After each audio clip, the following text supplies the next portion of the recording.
அனைத்து தமிழ் மக்களுக்கும் கணேஷன் பணிவான வணக்கம். ஸோ வாங்க ஃப்ரெண்ட்ஸ், மார்க்கெட் பற்றி டிஸ்கஸ் பண்ணலாம். ஸோ நேற்று கொஞ்சம் செல் சைடு தான் க்ளோசிங் நடந்தது.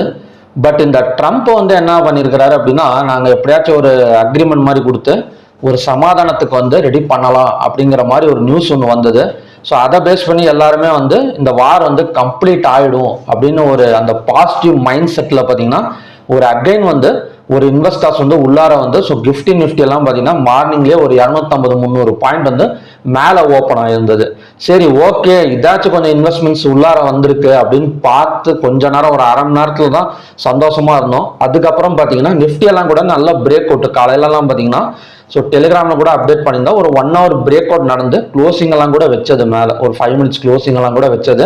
ஸோ ஆனால் மறுபடியும் அதை ரெசிஸ்டன்ஸாக எடுத்துட்டு ஸோ மார்க்கெட் அங்கேருந்து கிட்டத்தட்ட மறுபடியும் ஒரு செல் சைடு க்ளோசிங் நடந்திருக்கு. ஸோ இது என்ன சொல்றதுன்னா, அதுதான் சொல்றேன்ல, ஒரு நியூஸ் உருப்படியாக ஒன்றும் வரமாட்டேங்குது.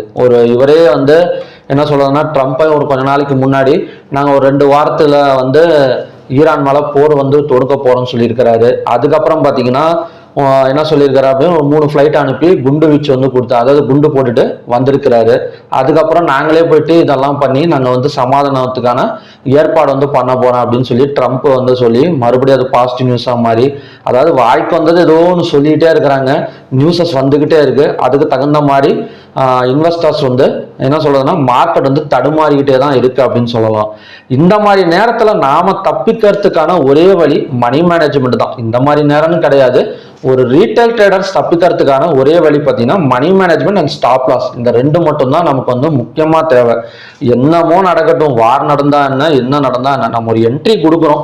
என்னோட கான்செப்ட் என்னன்னா, ஒரு நாளைக்கு என்னோட பிரின்சிபல் அமௌண்ட்ல இருந்து 4.5% மார்க்கெட்டுக்கு தரலாம், அதுக்கு மேல கொடுக்க கூடாது. ஸோ ஃபர்ஸ்ட் ட்ரேட்ல ப்ராஃபிட் வந்துச்சு அப்படின்னா மார்க்கெட் நமக்கு கொடுக்குது, அதனால இன்னொரு ட்ரேட் தைரியமா நம்ம எடுக்கலாம். ஆனா முதல் ட்ரேடே இந்த மாதிரி வார் நியூஸ் எல்லாம் ஒரு 4.5% நீங்க லூஸ் பண்ணிட்டீங்க அப்படின்னா தயவு செஞ்சு ட்ரேடிங் அவாய்ட் பண்ணிட்டு வெளியே வந்துங்க. ஸோ மறுபடியும் இந்த மாதிரி ஏதாவது நியூஸை நம்பி என்ன சொல்றதுன்னா, இப்போ நேற்றெல்லாம் பார்த்தீங்கன்னா க்ரூட் ஆயில் பயங்கர டிமாண்ட்ல இருந்தது. அந்த ஸ்ட்ரெயிட் ஆஃப் ஹார்மஸ் நான் கூட நேற்று அந்த டிஸ்கஸ் பண்ணியிருந்தேன். அந்த strait of Hormuz news close பண்றேன்னு சொல்லிட்டு காலையிலேயே ஒரு $3 ஏற்றிருக்காங்க. ஸோ அதை பேஸ் பண்ணி எல்லாம் கால் ஆப்ஷன் எல்லாம் பார்த்தீங்கன்னா நல்லா கொஞ்சம் க்ரோத்ல இருந்தது. ஸோ நைட் இந்த நியூஸ், இந்த டொனால்ட் ட்ரம்ப்போட நியூஸ் வந்தோடனே ஸோ கிட்டத்தட்ட ஒரு 400-450 பாயிண்ட் க்ரூட் ஆயில் இறங்கியிருக்கு. ஸோ இந்த மாதிரி நேரத்தில் கண்மூடித்தனமா கால் ஆப்ஷனை வாங்கி வச்சுக்கிட்டு நிறைய இன்வெஸ்ட் பண்ணிட்டு ஸோ அப்படியெல்லாம் நினைக்காதீங்க. ஒரு ரீட்டைல் ட்ரேடர்ஸ்னா என்னன்னா ரொம்ப என்ன சொல்றதுன்னா நம்மளோட பணத்தை ட்ராப் பண்ண பார்ப்பாங்க. ஸோ அந்த மாதிரி நேரத்தில் நம்மளாம் தப்பிக்கிறதுக்கு ஒரே வழி இப்போ மணி மேனேஜ்மெண்ட் தான். 4.5% கொடுங்க, அதுக்கு மேலே கொடுத்தீங்க அப்படின்னா ரெக்கவர் பண்ணுறது கஷ்டமாக போயிடும், வேற ஒன்றும் கிடையாது. இப்போ 1 லட்ச ரூபா வச்சிருக்கீங்க, 4% கொடுத்தீங்க அப்படின்னா மீதி பணம் இருக்கும், அடுத்தடுத்த நாள் நம்ம ஆப்பர்ச்சுனிட்டி யூஸ் பண்ணலாம். இப்படி ஒரே நாள் ஏதாவது ஒன்று போட்டு போயிடுச்சு அப்படின்னா மறுபடியும் ரெக்கவர் பண்ண முடியாது ட்ரேடிங்கில். ஸோ அதனால் கரெக்டாக மணி மேனேஜ்மெண்ட்டை ஃபாலோ பண்ணுங்க. ஒரு ட்ரேட் எடுக்கிறீங்க அப்படின்னா அந்த ட்ரேடுக்கான target and stop loss fix பண்ணிட்டு மார்க்கெட்டுக்கு எவ்வளோ கொடுக்க போகிறோம்னு தெரிஞ்சுட்டு நம்ம அந்த ட்ரேடை அட்டன் பண்ணோம் அப்படின்னா எந்த நியூஸுமே நமக்கு பெரிய அளவுலலாம் பாதிக்காது. நியூஸஸ் கரெக்ட் தான். இப்போ நியூஸஸ் என்னன்னா, கால் ஆப்ஷனை பை பண்றோமோ புட் ஆப்ஷனை பை பண்றோமோ, இல்ல கால் ஆப்ஷனை செல் பண்றோமோ புட் ஆப்ஷன் செல் பண்றோம், ஓகே, அதை கன்ஃபர்மேஷன் டிசைட் பண்றது அந்த நியூஸ் நமக்கு ஹெல்ப்ஃபுல்லா இருக்கு. ஓகே, அதை பை பண்றப்ப ஸ்டாப் லாஸ் போட்டோம்னா முடிஞ்சு போச்சு. அது மட்டும் நம்ம கரெக்டா பண்ணிட்டோம் அப்படின்னா ஒரு ப்ராப்பரான ட்ரேடிங் போகலாம். ஸோ அந்த இடத்துல தப்பு பண்ணாம திடீர்னு அதை நம்பி லாட்ஸை இன்க்ரீஸ் பண்றது, இல்லை அப்படியே விடுறது, இல்லை அடுத்த நாள் ஹோல்டு பண்றது, ஸோ இந்த மாதிரி ஆக்டிவிட்டிஸை கொஞ்சம் குறைச்சிக்கிட்டோம் அப்படின்னா ஸோ நம்ம அமௌண்ட் கொஞ்சம் சேஃபா இருக்கும். ஸோ ஓகே ஃப்ரெண்ட்ஸ், வாங்க மார்க்கெட் பற்றி டிஸ்கஸ் பண்ணலாம். ஸோ இன்னைக்கு எடுத்திருக்கிற இடம் ஒரு ரெசிஸ்டன்ஸாக பார்க்கறதுக்கு முன்னாடி ஸோ நம்ம ஓப்பன் இன்ட்ரெஸ்ட் டேட்டா, ஸோ காலையிலேருந்து ஈவினிங் வரைக்கும் ஓப்பன் இன்ட்ரெஸ்ட் டேட்டா எப்படி இருந்தது அப்படின்னா, ஸோ இறங்கின மாதிரி இருந்தாலுமே கூட கால் ஆப்ஷனை பை பண்ணி புட் ஆப்ஷனை செல் பண்ணியிருக்கிற மாதிரி தான் ஸோ க்ளோசிங் நடந்திருக்கு. ஸோ என்எஸ்சியில் எடுத்துக்கிட்டோம் அப்படின்னா மொத்தம் 2976 ஸ்டாக்ஸ் ட்ரேட் ஆயிருக்கு. அதில் 1966 என்ன சொல்றதுன்னா பாசிட்டிவ், டிக்ளைன்ஸ் 917, அன்சேஞ்ச் 93. 52 வீக் ஹைல 44 ஸ்டாக்ஸும் 52 வீக் லோல 31 ஸ்டாக்ஸும் இருக்கு. அப்பர் சர்க்கிள்ல 111, லோயர் சர்க்கிள்ல 53.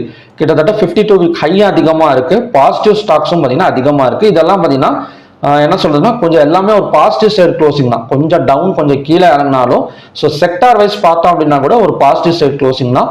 ஸோ ஓப்பன் இன்ட்ரெஸ்ட் டேட்டா நம்ம எடுத்துக்கிட்டா கூட பாசிட்டிவ் சைடு க்ளோசிங் தான். ஆனால் கேண்டில்ஸ் மட்டும் பார்த்தீங்கன்னா ஒரு ரெட் கலர் கேண்டில் ஃபார்ம் ஆயிருக்கு. ஸோ ரொம்ப கன்ஃபியூஷனான மார்க்கெட் க்ளோசிங் அப்படின்னு சொல்லலாம் இன்னைக்கு.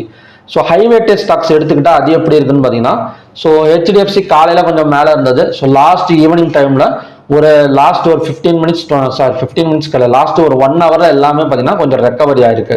ஸோ ரிலையன்ஸ்லாம் இறங்கின வேகத்திலே கொஞ்சம் ரெக்கவரி ஆயிருக்கு. கிட்டத்தட்ட -6 பாயிண்ட்ஸில் தான் க்ளோஸ் ஆயிருக்கு.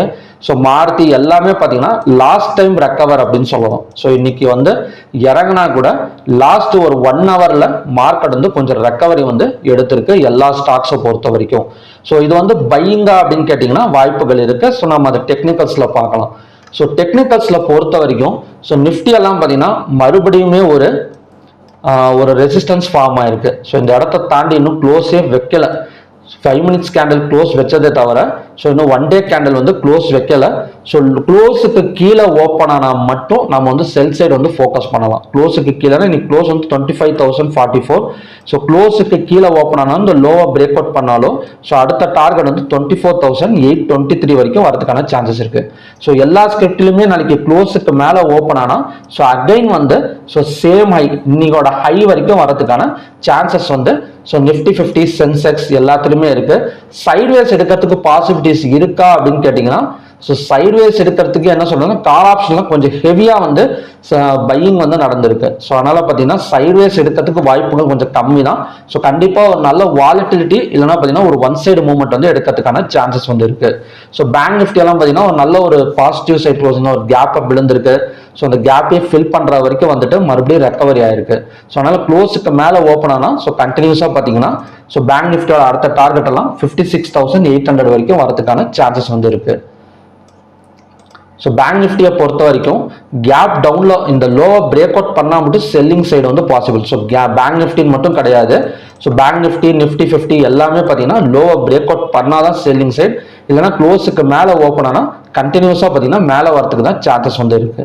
So okay friends, mid cap Nifty so mid cap Nifty ஒரு ஸ்ட்ராங் ரெசிஸ்டன்ஸ்ல தான் நின்றுட்டு இருக்கு. ஸோ சேம் தான், நாளைக்கு ஒரே கண்டிஷன் என்னன்னா லோவை பிரேக் அவுட் பண்ணணும். ஸோ அந்த செல் கேண்டில் வந்து அந்த ரெட் கலர் கேண்டில் கண்டினியூஷன் வந்து லோவை பிரேக் அவுட் பண்ணணும். க்ளோஸுக்கு மேலே ஓப்பன் ஆனால் பை, இல்லைன்னா லோவை பிரேக் அவுட் பண்ணால் செல். ஸோ இது மட்டும் பார்த்தீங்கன்னா கொஞ்சம் மனசில் வச்சுட்டு ஸோ நாளைக்கு ட்ரேடிங் வந்து நம்ம வந்து அட்டன் பண்ணிக்கலாம். ஓகே, ஸோ நெக்ஸ்ட் வந்து க்ரூட் ஆயில் பார்க்கலாம்.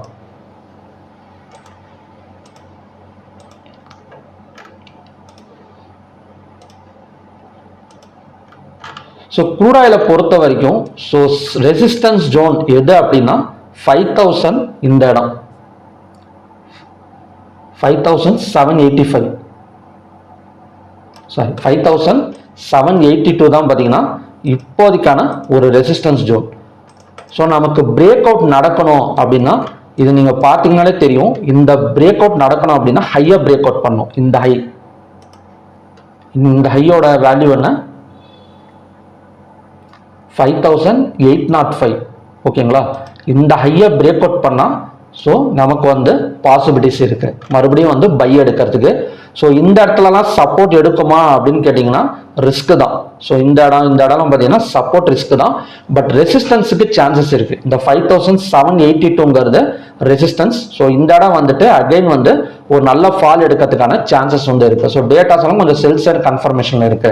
சப்போஸ் இந்த இடத்துல ஸ்டாப் லாஸ் ஹிட் ஆயிடுச்சு அப்படின்னா இந்த 5,805க்கு மேல கேண்டில்ஸ் க்ளோஸ் வச்சது அப்படின்னா ஸோ இந்த கேப்பை வந்து ஃபில் பண்றதுக்கான சான்சஸ் வந்து இருக்கு. ஸோ இந்த கேப் இன்னைக்கு ஒரு கேப் வந்து கிரியேட் ஆனிச்சு பாத்தீங்களா. ஸோ இன்னைக்கு வந்து 200 பாயிண்ட்ஸ் 300 பாயிண்ட்ஸ் கேப் வந்து கிரியேட் ஆயிருக்கும் இந்த இடத்துல.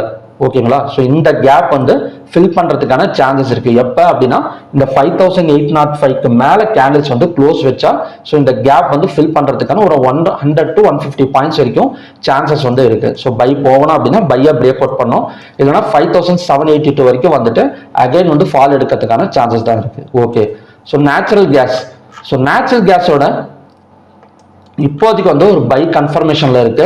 ஸோ நம்ம இந்த இடத்த பிரேக் அவுட் பண்ணா பை வந்து ஃபோக்கஸ் பண்ணிக்கலாம். ஸோ இந்த இடம் 314.2ங்கிறது ஸோ இதோட பிரேக் அவுட் பிளேஸ். இந்த 314.2 பிரேக் அவுட் பண்ணி கேண்டில்ஸ் க்ளோஸ் வச்சா ஸோ நெக்ஸ்ட் டார்கெட் வந்து 321.1 வரைக்கும் வரதுக்கான சான்சஸ் வந்து நேச்சுரல் கேஸ்ல வந்து இருக்கு. ஸோ நேச்சுரல் கேஸ்ல செல்லிங்குக்கான இது கம்மி தான். ஸோ நம்ம பேப்பர் ட்ரேடிங் பை சைடு வந்து ஃபோக்கஸ் வந்து பண்ணிக்கலாம். ஸோ ஓகே ஃப்ரெண்ட்ஸ், இதுதான் பார்த்தீங்கன்னா ஈவனிங்கான crude oil and natural gas conditions. So so நாளைக்கு ஒரு ½ அன் அவர் கூட நம்ம மார்க்கெட்டை வந்து விட்டுடலாம், விட்டுட்டு கொஞ்சம் மூவ்மெண்ட்டை பார்த்துட்டு கூட நீங்கள் ட்ரேட் பண்ணுங்க. ஏன்னா இப்போதைக்கு வந்து கேண்டில் வந்து ஒரு ரெட் கலர் கேண்டில் வந்து ஃபார்ம் ஆயிருக்கு, பட் டேட்டாஸ் எல்லாமே பார்த்தீங்கன்னா ஒரு பை சைடுக்கு வந்து சாதகமாக இருக்கு. ஸோ நிஃப்டி இப்போதைக்கு ஒரு இன்வெர்டர் ஹேமர் கேண்டில் வந்து போயிட்டு இருக்கு. ஸோ மேபி இன்னும் கொஞ்சம் இறங்குனுச்சு அப்படின்னா ஸோ கண்டிப்பாக ஒரு கேப் டவுன் வந்து பாசிபிள். கேப் டவுன்னா பிரச்சனை கிடையாது, ஸோ அடுத்தடுத்த டார்கெட்டுக்கு நமக்கு போயிடும். சப்போஸ் நடுவில் எங்கேயாச்சும் ஓப்பன் ஆனால் தான் கொஞ்சம் சொதப்புற மாதிரி இருக்கும் மார்க்கெட்.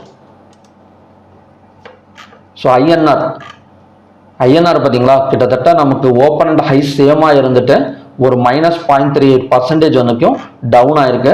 ஸோ இதை டவுன் ஆனதுனால கொஞ்சம் இன்வெஸ்டர்ஸ் வந்து உள்ளார வந்திருக்காங்க. அது மட்டும் இல்லாமல் ஆயில் ப்ரைஸஸும் கொஞ்சம் பணத்தை வந்து வெளியே எடுத்திருக்கிறாங்க. க்ரூட் ஆயில் வந்து வெளியே எடுத்து மார்க்கெட்டில் வந்து இன்வெஸ்ட்மெண்ட்ஸ் வந்து நடந்திருக்கு. ஸோ அதை பேஸ் பண்ணி தான் இந்தியன் மார்க்கெட்ஸ் கொஞ்சம் மேலே வந்துட்டு இருக்கு. ஸோ பார்க்கலாம், நாளைக்கு கேப் டவுன் லோவாக பிரேக் அவுட் பண்ணால் மட்டும் செல்லிங் பாசிபிள், இல்லைனா அகைன் வந்து மறுபடியும் மேலே வரதுக்கான சான்சஸ் தான் இருக்கு. ஸோ ஓகே ஃப்ரெண்ட்ஸ், மறுபடியும் பார்த்தீங்கன்னா ஒரு நல்ல ப்ரெடிக்ஷன் வீடியோட நான் உங்களை மீட் பண்ணுறேன். நன்றி, வணக்கம்.